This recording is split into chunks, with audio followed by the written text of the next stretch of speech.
اعوذ باللہ السمیع العلیم من الشیطان اللعین الرجیم بسم اللہ الرحمن الرحیم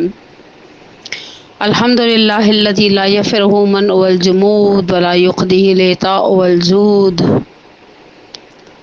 اس کل موت منتقص سوا فکل مانع مذموم ما خلا وهو المنان بفوائد النعم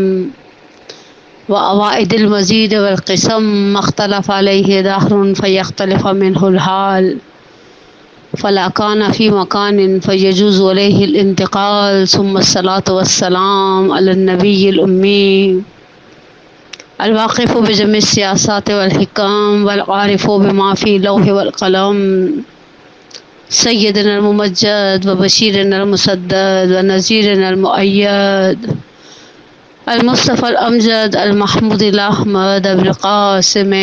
محمد اللهم صل على محمد وعلى محمد وعجل فرجهم والصلاة والسلام على أهل بيته الطيبين الطاهرين المعصومين سيما على الإمام المنتظر والحجة الثانية عشر والعدل المشتهر واللعنة الدائمة على أعدائهم أجمعين من الآن إلى قيام يوم الدين اما بعد وقد قال اللہ تبارک و تعالی فی احسن کتابہ وهو اصدق القائلین بسم اللہ الرحمن الرحیم یا ایتها النفس المطمئنہ ارجعی الی ربک راضیۃ مرضیہ فادخلی فی عبادی وادخلی جنتی۔ حسین بقائے دین کے حوالے سے جس سلسلہ گفتگو کا آغاز کیا تھا وہ ہمارے اعتبار سے آج اپنی آخری منزل میں داخل ہو رہا ہے۔ ابا عبداللہ الحسین، ان کی وہ عظیم قربانی، وہ عظیم قیام کہ جو تاریخ کے سینے پر ہمیشہ ہمیشہ کے لیے ثبت ہو گیا، کہ جسے پروردگار عالم کے ارادے نے ایک جاویدانی بخشی، جسے اس قیام کے اندر موجود افراد کی جامعیت نے، دیکھیں جو اصحاب سید الشہداء تھے وہ اپنی مثال آپ تھے۔ ہم نے بار بار سید الشہداء حسین مظلوم علیہ الصلوۃ والسلام کے جملے کی طرف اشارہ کیا، واللہ انی لعلم اصحابا اوفی من اصحابی، خدا کی قسم میں نے اپنے صحابہ سے زیادہ اچھے صحابہ نہیں دیکھے۔ یعنی سید الشہداء کا یہ جملہ کوئی نعوذ باللہ من ذالک ثم نعوذ باللہ من ذالک معمولی جملہ نہیں ہے۔ سید الشہداء کے اصحاب کس کمال کے اصحاب تھے،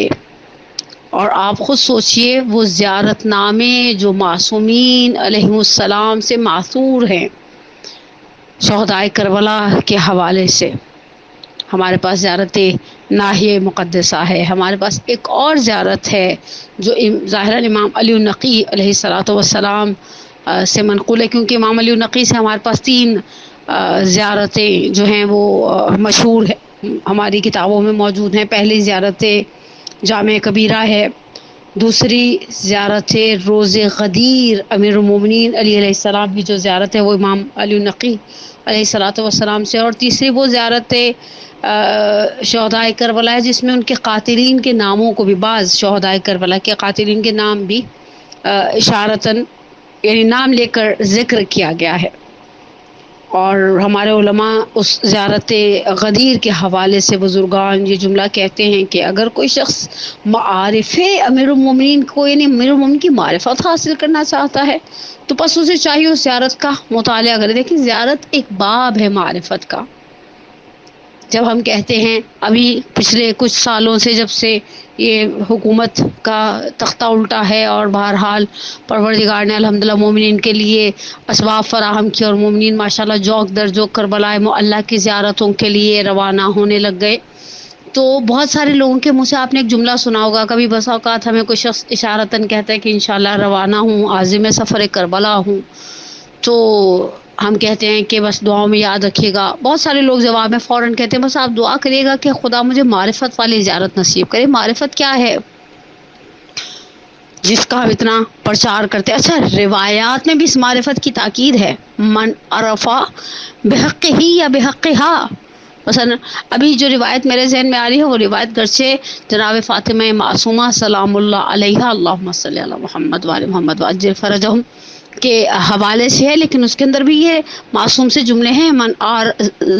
یعنی جس نے زیارت کی عارفن بحقھا، ان کے حق ان کے مقام کی معرفت رکھتے ہوئے، وجبت لہ الجنہ، اس کے اوپر جنت کی بات کرتے ہیں ائمہ اطہار۔ معرفت کہاں سے آتی ہے؟ جب ہم کہتے ہیں خدا ہمیں معرفت سید الشہداء، معرفت شہداء کربلا، معرفت ائمہ اطہار عنایت کرے، خود معرفت کا پہلا زینہ خود یہ زیارتیں ہیں۔ اور الحمدللہ رب العالمین ہمارے پاس معصور زیارتیں، معصور یعنی وہ زیارتیں جو معصوم علیہ السلام سے صادر ہوئی ہیں۔ ہمارے پاس ماشاءاللہ ایک عظیم تعداد کے اندر زیارتیں وہ موجود ہیں، جو زیارتیں ہمارے پاس ائمہ اطہار سے پہنچی ہیں۔ آپ دیکھیے، اور پھر وہ کامل الزیارات کے اندر ان روایات کی کو دیکھیے جو زیارتوں کی، مختلف زیارتوں کی فضائل کی طرف اشارہ کرتا ہے۔ تو اگر علماء کہتے ہیں اگر کوئی امیر المومنین کی معرفت کو حاصل کرنا چاہتا ہے، اسے چاہیے غدیر والے دن کی زیارت پڑھے جو امام علی النقی سے ہے۔ ائمہ اطہار کی اوپر جو جامع ترین زیارت ہے وہ زیارت جامع کبیرہ ہے، جو پھر امام علی النقی علیہ الصلوۃ والسلام سے ہے۔ اور اس زیارت جامع کبیرہ کے حوالے سے پچھلے دنوں ایک شرح دیکھنے کا اتفاق ہوا، بہت ساری انوار ساطعہ لکھی گئی ہے شرح زیارت جامع کبیرہ، یعنی بڑی اچھی فیمس قسم کی کتابیں ہیں جو شرح زیارت جامع کبیرہ کے حوالے سے لکھی گئی ہیں۔ شاید ظاہراً سید عبداللہ شبر کی بھی یہ کتاب ہے زیارت جامع کبیرہ کے حوالے سے۔ اس کے اندر مرحوم مجلس الہ الرحمہ کے حوالے سے ایک جملہ استاد بزرگوار نقل کرتے ہیں کہ انہوں نے مکاشفے کے عالم میں دیکھا کہ وہ حرم سامرہ میں کھڑے ہیں، اور حرم سامرہ میں جب داخل ہوتے ہیں تو وہاں پر پہلے سے ہی ہمارے زمانے کے امام زمانہ اجل اللہ تعالی فرجہ الشریف روحی و ارواح العالمین لتراب مختمہ الفدا۔ میں اس آخری جملے کی ٹرانسلیشن اپنی بچیوں کے لیے کر دوں، روحی میری روح، میری جان، و ارواح العالمین اور اس کائنات میں جو افراد ہیں ان کی جانیں، لتراب مختمہ الفدا، ان کے پیروں کی مٹی پر قربان ہو جائے، ہماری حسن ہم امام زمانہ پر فدا ہو جائیں۔ کہا مولا پہلے سے موجود تھے، کہا میرے ذہن کے اندر اس زیارت کی صنعت کے بارے میں ایک بہرحال علمی اعتبار سے جو انسان کے اندر دغدغے ہوتے ہیں، جو بڑے جن کے رتبے ہیں سوا ان کو سوا مشکل ہے۔ کہا میں نے مولا سے کہا کیا یہ زیارت امام علی النقی سے ہے؟ تو کہا کہ ہاں، نعمت زیارہ، بہترین زیارت ہے۔ کہا اس کے بعد مجھے کبھی زیارت جامع کبیرہ کے اندر کوئی شک و شبہ نہیں ہوا، لیکن ہمارے پاس جو زیارتیں ہیں اہل بیت کی، اور ان زیارتوں کے اندر ہم پڑھتے ہیں سید الشہداء کے مقام کو اور شہداء کربلا کی قربانی کو، تو ہمیں اندازہ ہوتا ہے کہ شہداء کربلا کیا تھے۔ کل میں نے تذکرہ ابو الفضل العباس کیا، جس زیارت کے الفاظ ہیں کہ آپ کے اوپر وہ گزر گئی جو مذاب البدریون، جو بدریون پر گزر گئی۔ زیارتیں ہمیں بتاتی ہے نا کہ سامنے والے کا مقام، سامنے والے کی منزلت کیا ہے۔ جب ہم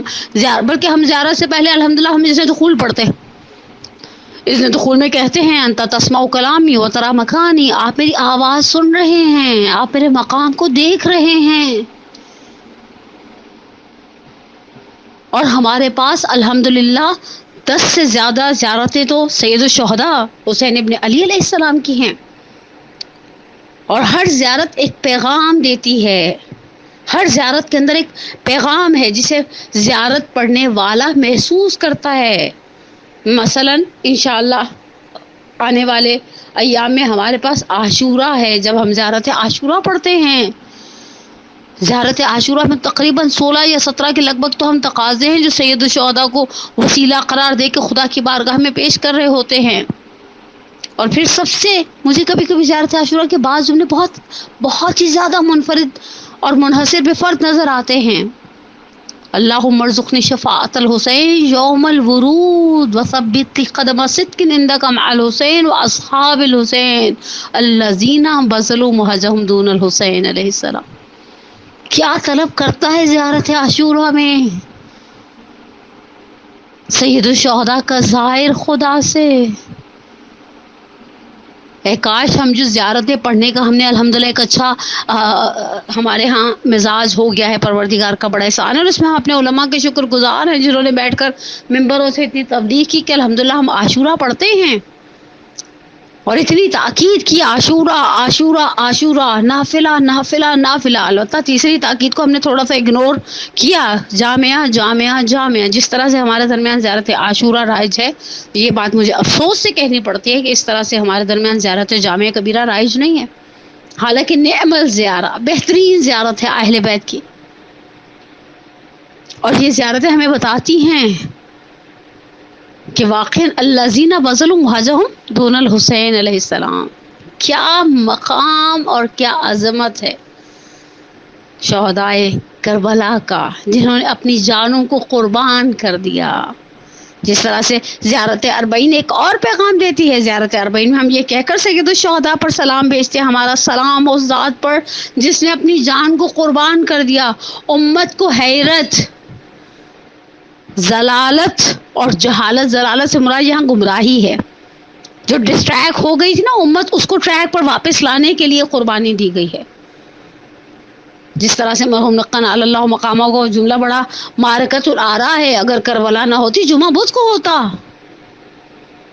اور یقینی سی بات ہے یہ سید الشہداء اور سید الشہداء کے ساتھ شہداء کربلا کی عظیم قربانیاں تھیں کہ جنہوں نے اس قیام کو ایک عروج بخشا،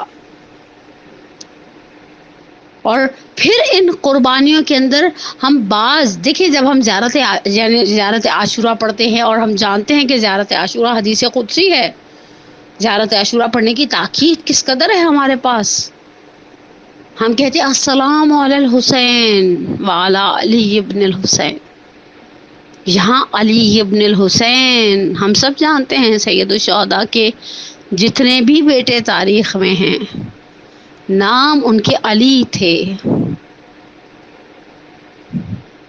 اور یہ ہم بچپن سے سنتے چلے آ رہے ہیں، ہماری کتابوں میں موجود ہیں کہ جب عبید اللہ ابن زیاد ملعون نے امام سجاد علیہ السلام سے پوچھا کہ بارے میں سوال کیا کہ من ہوا، یہ کون ہے، تو کہا علی ابن الحسین، کہا مگر علی ابن الحسین میدان کربلا میں مارا نہیں گیا، کہا یعنی تمہارے ایک اور بھائی کا نام بھی علی ابن الحسین تھا؟ امام سجاد نے کہا ہاں۔ اس نے کہا اور وہ جو چھوٹا بچہ تھا، کہا اس کا نام بھی علی ابن الحسین تھا۔ اب یہاں پر عبید اللہ ابن زیاد ملعون کو تعجب ہے کہ ایک شخص اپنے بیٹوں کے نام کس طرح سے مثلا ایک ہی نام کو بار بار دہرا سکتا اپنے گھر میں، تو امام سجاد علیہ السلام نے جو جواب دیا اس کا مفہوم کچھ اس طرح سے کہ میرے پدر بزرگوار کو اپنے بابا یعنی علی مرتضیٰ سے اتنی محبت ہے کہ اگر خدا 1000 بیٹے میرے بابا کو عنایت کرتا، خود میرے بابا 1000 بیٹوں کے نام اپنے بابا کے نام پر رکھتے۔ اور اہل بیت کی ایک بہت عظیم میراث رہی ہے ہمیشہ سے عشق امیر المومنین۔ میں نے ابھی اشارہ کیا نا کہ اگر آپ کو معارف امیر المومنین کی معرفت حاصل کرنی ہے تو آپ امام علی نقی سے وہ نقل جو ہے غدیر کریم کی زیارت پڑھیں، کیا معارف کے دریا اور خزانے موجود ہیں۔ لیکن بعض اساتذہ، بعض علماء، بعض بزرگان کے بقول اگر آپ کو علی ابن ابی طالب سے اظہار محبت کرنا ہے تو پھر زیارت مین اللہ پڑھیں۔ نوعاً ہمارے پاس شاید یعنی میرے علم میں نہیں ہے کہ ہمارے پاس امام سجاد علیہ السلام سے کوئی زیارتیں ہوں، ہماری زیادہ تر زیارتیں 5 اور 6 امام سے ہیں، لیکن معروف ترین زیارت جو ناحیہ مقدسہ امام سجاد علیہ السلام سے ہمارے پاس موجود ہے وہ زیارت مین اللہ ہے۔ اور آگے مہدی پیشوائی پچھلے دنوں انتقال ہوا، بزرگان حوضہ میں سے تھے، بہرحال ان کے کریڈٹ پر بڑی علمی خدمات تھیں، خدا انشاءاللہ ان کے درجات کو بلند کرے۔ اپنی کتاب سیرہ پیشوایان میں اشارہ کرتے ہیں، کہا واقع کربلا کے بعد کبھی کبھی میرے یعنی 5 امام نقل کرتے ہیں کہ میرے بابا کبھی کبھی بہت رنجور ہو جایا کرتے تھے، اور انہوں نے مدینے کے باہر ایک سیاہ چادر، ایک سیاہ خیمہ نصب کیا ہوا تھا، اور میرے بابا وہیں سے اپنے گھوڑے پر سوار ہوتے تھے اور نجف اشرف اپنے دادا امیر المومنین علی ابن ابی طالب علیہ السلام کی زیارت کے لیے جایا کرتے تھے۔ اور انشاءاللہ آنے والے ایام میں ہمارا قصد ہے کہ جو امام سجاد علیہ السلام کی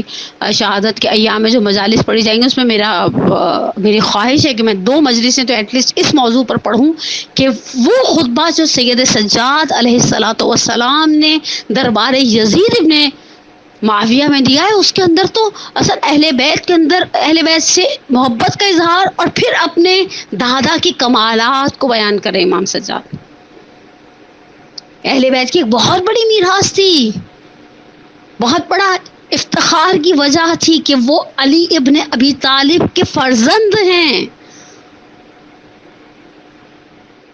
اور یہ چیز آپ کو حتیٰ مختلف رجزوں کے اندر محسوس ہوتی ہے۔ حتیٰ خود عصر عاشور عمر سعد ملعون کو بھی اس چیز کا احساس تھا کہ سامنے جو شخص لڑ رہا ہے، تنہ تنہا مقتل میں کھڑا ہے، وہ علی کا بیٹا ہے، اور سید الشہداء نے کہا ہے کہ میں پاکیزہ علی کا بیٹا ہوں۔ جناب علی اکبر کی رج خوانی کی طرف، رج نارملی عربوں کا مزاج ہے، جب وہ جنگ لڑنے کے لیے جایا کرتے تھے تو اپنے وہ جو ایک سوشل سٹیٹس ہوتا ہے اسے مینشن کیا کرتے تھے۔ ابھی میرے الفاظ ہیں، البتہ میں اس کو تھوڑا ایکسپلین کرنا چاہ رہی ہوں۔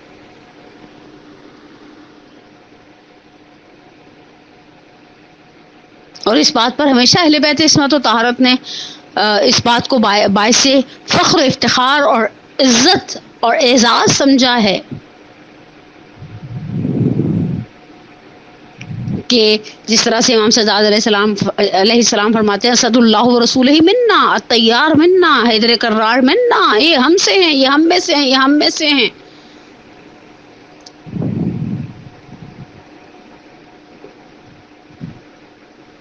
اور یہ واقعاً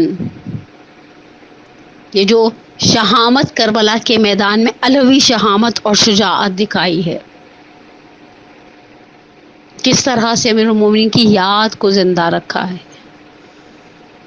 لیکن سید الشہداء کے انصار، سید الشہداء کی اولاد میں وہ جب ہم کہتے ہیں السلام علی الحسین وعلی علی ابن الحسین،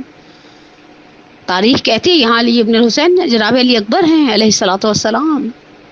وعلی اولاد الحسین وعلی اصحاب الحسین۔ اور سید الشہداء کو اپنا یہ ماہرو پیارا بھی بہت تھا۔ علی اکبر سید الشہداء کی نگاہ میں ایک خاص مقام رکھتے تھے۔ مرجع بزرگوار آغا شہاب الدین مرعشی نجفی اعلی اللہ مقامہ، ایک زمانے میں آستان مقدس معصومہ سلام اللہ علیہ سے ایک نیوز پیپر تو نہیں کہا جا سکتا، نیوز پیپر کی نسبت بہت چھوٹا سائز تھا، لیکن ایک پیپر ڈسٹریبیوٹ ہوا کرتا تھا، اس کے اندر چھوٹے چھوٹے سے علماء کے واقعات، حضرت فاطمہ معصومہ سلام اللہ علیہ کی کرامات نقل کی گئی ہوتی تھی۔ اس کے اندر ایک چیز کی طرف اشارہ کرتے ہیں آغا شہاب الدین مرعشی نجفی کے، جب وہ نجف اشرف میں تھے، کہا ایک دن رات میں شب عاشور، شب جمعہ، میں نے حرم سید الشہداء کے کلید بردار، یعنی جو چابی جس کے پاس ہوا کرتی تھی، اسے کوئی ہدیہ دیا اور کہا کہ آج جاتے ہوئے حرم کا دروازہ بند کر دینا، میں چاہتا ہوں شب جمعہ حرم ابا عبداللہ میں گزاروں، خدائے عز و جل کی بارگاہ میں ابا عبداللہ سے توسل اختیار کروں۔ مفصل واقعہ ہے، میں صرف اشارہ کر رہی ہوں۔ کہا اس کے بعد وہ چلا گیا، حرم کا دروازہ بند ہو گیا۔ کہا میں قبر شش گوشہ، یہ تو پارٹیشن تو اب ہوا ہے، صدام کے زمانے تک بھی پارٹیشن نہیں تھا اس طرح سے قبر مطہر کا۔ کہا میں قبر شش گوشہ کے گرد طواف کرنے لگا، اور طواف کرتے کرتے میں نے اپنے آپ سے مخاطب ہو کر کہا شہاب الدین، تم نے خدا کو تو آج کی رات خدا کی بارگاہ میں توسل کے لیے حسین کو منتخب کیا ہے، کیا تم نے سوچا حسین کو کس کا واسطہ دو گے؟ کہا میں ایسے ہی ذریعے ششگوشہ کے ساتھ سر کو لگائے کھڑا تھا، میری نگاہ ذریع کے اندر پڑی اور میں نے سوچا سید الشہداء کو یہ فرزند بہت پیارا تھا، جسے ہم علی اکبر کہتے ہیں، بہت پیارا تھا۔ میرا دل تھا میں کچھ جملے اس شہزادے کی مادر بزرگوار ام لیلا، جو بنو ثقیف کی ایک صاحب کمالات معظمہ تھی، مقدرہ تھی، کچھ جملے اس شہزادی کے حوالے سے کہوں۔ کیونکہ بنو ثقیف عربوں کے اندر اپنی مہمان نوازی کی وجہ سے مشہور تھے، اور جب بیاہ کر سید الشہداء کے حرم کا حصہ بنی ہیں تو تاریخ نقل کرتی ہے جناب ام لیلہ نے سید الشہداء سے اجازت طلب کی، کہا جب تک میں اپنے باپ کے گھر میں تھی ہمارے گھروں کے باہر آگ جلتی تھی، ہم صاحبان نار القرا کہلاتے تھے، جو شخص بنو ثقیف پر داخل ہوتا تھا جانتا تھا اس گھر کے اس قبیلے کے افراد ہمیشہ مہمان کی پذیرائی کے لیے تیار ہیں، اگر آپ اجازت دیں تو حجرے کے باہر آگ جلا دوں، اور تاکہ مدینے میں آنے والے کو پتہ ہو اس گھر کا مالک ہمیشہ مہمان کی پذیرائی کے لیے۔ دیکھیں وہ زمانہ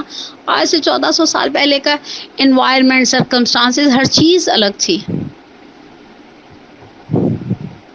سید الشہداء نے اس بات سے انکار نہیں کیا، ظاہری سی بات ہے بنو ہاشم خود بھی مہمان نواز تھے، شجاعت، سخاوت، مہمان نوازی، کمالات اور حسنات کا ایک مجموعہ تھے بنو ہاشم۔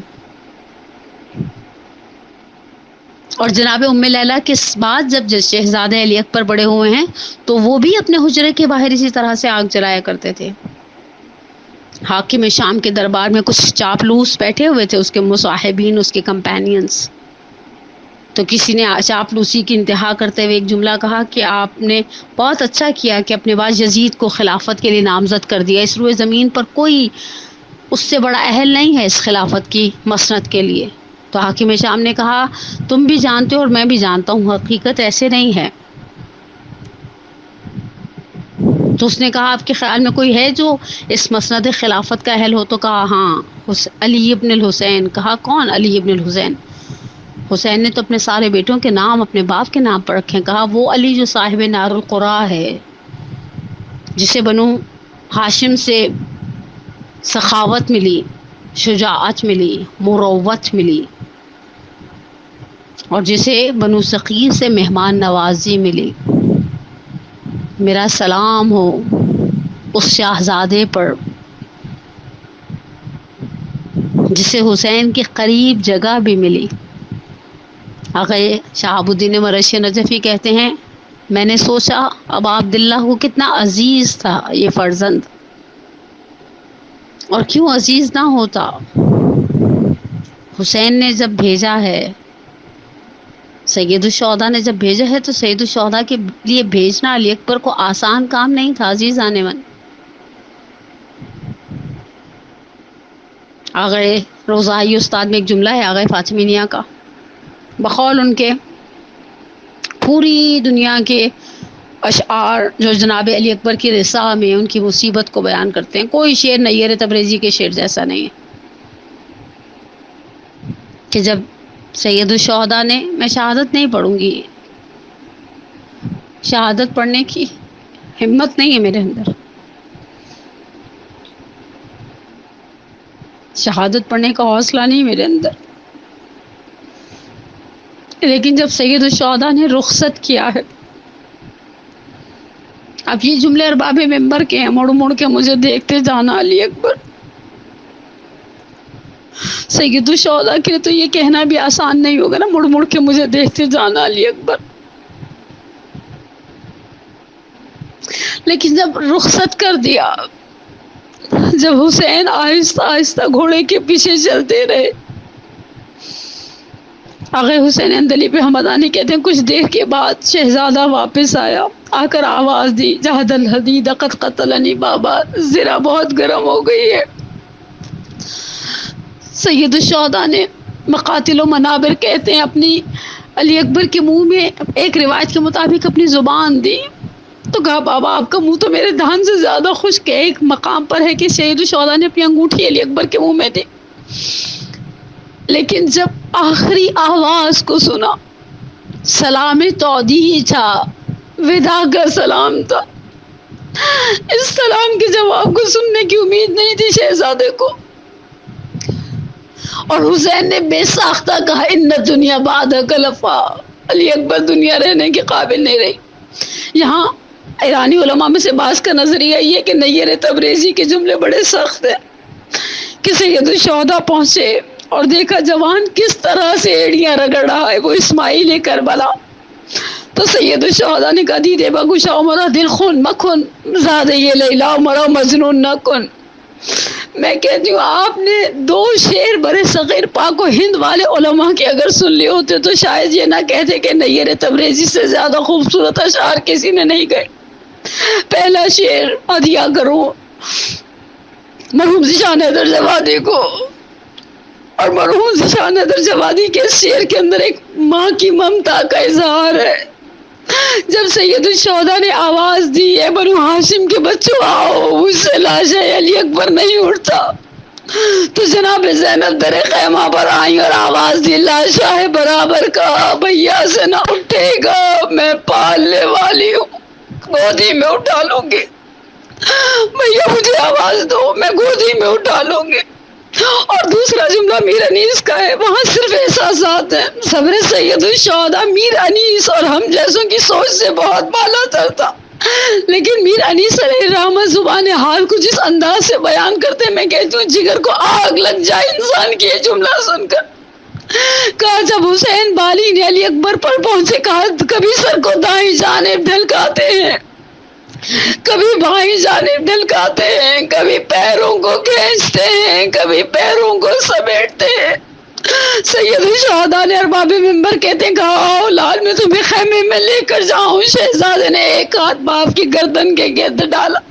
دوسرا ہاتھ کلیجے سے نہیں اٹھایا. کہا بیٹا دونوں ہاتھوں کو ہماری گردن میں ڈالو، ہم ہمت کریں.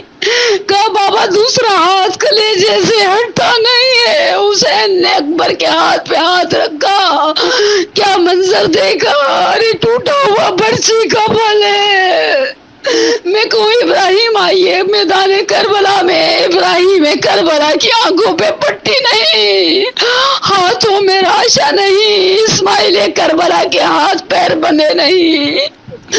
کھینچتے ہیں شہدی سینہ اکبر سے علی علی ادرکنی علی ادرکنی.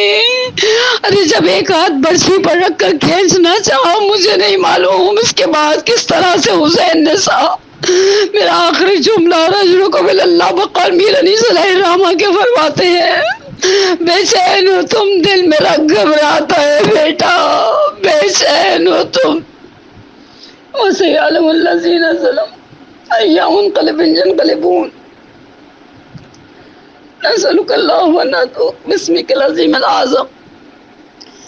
العزيز الأجل الأكرم اللهم إني أسألك بحق فاطمة وأبيها وبعلها وبنيها وسر المستودعين فيها أن تصلي على محمد وآل محمد. پروردگارا تجھے سید الشہداء کا واسطہ اور سید الشہداء آپ کو آپ کے محروم کا واسطہ. آپ نے کہہ دیا ان دنیا بعد کرفا، میرا سلام ہو اس ماں پر جس نے در خیمہ سے نہ جانے کس طرح رخصت کیا ہوگا، جس نے راہ کوفہ و شام میں دیکھا ہوگا اس سر کو نوکے سنا پر.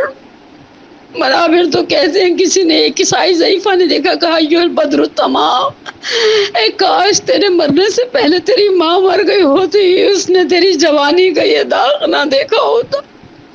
پروردگارہ سید الشہداء کے اس محروح کے صدقے میں ہماری سب سے بڑی حاجت ہمارے ولی کے ظہور میں تعجیل فرما، ہمارے گناہ نے کبیرہ و صغیرہ کو معاف فرما، ہماری ان ناقص خدمتوں کو، خدمت تو ذکر تو بہت بڑا ہے لیکن ہمارے کرنے میں بہت ساری کوتاہیاں پروردگارہ، کچھ کوتاہیاں عمدن ہیں کچھ سہون ہیں پروردگارہ، جو بھی کوتاہیاں ہم کر جاتے ہیں پروردگارہ بحق محمد و آل محمد ہماری کوتاہیوں کو اپنی بارگاہ میں درگزر فرما. پروردگارہ قلب نازنین سیدہ کونین کو ہم سب سے راضی اور خوشنود قرار دے. پروردگارہ ہمارے بیماروں کو شفا عاجلہ و کاملہ عطا فرما، ہمارے پریشان حالوں کی پریشانی کو دور فرما. پروردگارہ تجھے کربلا کی ان مضطرب ماؤں کی ممتا کا واسطہ، جس طرح سے میں نے ارباب منبر سے سنا ہے جب عیسائی ضعیفہ نے کہا تھا نا یو البدر التمام، ہے کاش تیرے مرنے سے پہلے تیری ماں مر گئی ہوتی. جناب ام لیلہ نے پوچھا تھا اس کی ماں نے تیرا کیا بگاڑا ہے؟ کہا مجھ سے نہیں دیکھا جا رہا یہ سر، ماں نے دیکھا ہوگا مر گئی ہوگی. تو ام لیلہ نے کہا ماتم تو یہی ہے، جوان مر گیا ہے، میں اس کا سر دیکھنے کے لیے نوکے سنا پر زندہ رہ گئی. پروردگارہ وہ مائیں جو اپنی اولاد کی کسی بھی پریشانی میں مبتلا ہیں، الخصوص ایک مومنہ جو مد نظر ہیں،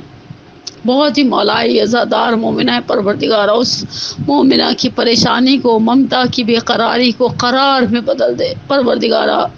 ہمارے مرحومین کے الخصوص مرحومین مد نظر الخصوص میں اپنے مرحوم والدین کے لیے دعا گو، پروردگارہ ان کے کبیرہ صغیرہ گناہوں کو معاف فرما۔ رب ارحمہما کما ربیانی صغیرہ، ربنا اغفر لی ولوالدی وللمؤمنین یوم یقوم الحساب۔ پروردگارہ ہمیں ہمارے والدین کے لیے، ہماری اولاد کو ہمارے لیے باقیات الصالحات میں سے قرار دے۔ اس محرم الحرام کو ہماری زندگی کا آخری محرم الحرام قرار نہ دینا۔ پروردگارہ بحق محمد و آل محمد دنیا میں اہل بیت کی زیارت اور آخرت میں اہل بیت کی شفاعت سے بہرہ مند فرما۔ آخری گفتگو ہے میری، میں ایک خصوصی دعا کرتی ہوں اپنی مدرسۃ القائم کی تمام ٹیم کے لیے، ان کے ہر ممبر کے لیے، ہر وہ شخص جو جس کا کام نظر آتا ہے، اور بہت سارے سینکڑوں لوگ ایسے ہیں جن کا کام نظر نہیں آتا۔ پروردگارہ جو کوئی جس طرح سے بھی، میں نے مدرسے کا نام لے لیا، جو مدارس سے اس مدرسے کے علاوہ بھی جہاں کہیں بھی ذکر ابا عبداللہ کی خدمت گزاری میں مشغول ہیں، پروردگارہ ہمارے ذاکرین، ہمارے خطباء، ہمارے نوخوان، ہمارے سوز خان، ہماری مجلسوں کو مینیج کرنے والے، ہماری عزاداریوں کے لیے خدمتیں کرنے والے دین کی خدمت گزاروں کی جان مال ناموس کی حفاظت فرما، انہیں دنیا اور آخرت کی نعمتوں سے مالا مال فرما، ان کی پریشانیوں کو برطرف فرما، ان کے بیماروں کو شفائے عاجل اور کاملہ عطا فرما، ان کے ان اعمال کو ان کے لیے باقیات الصالحات میں سے قرار دے۔ ربنا تقبل منا انک انت السمیع العلیم، آمین یا رب العالمین۔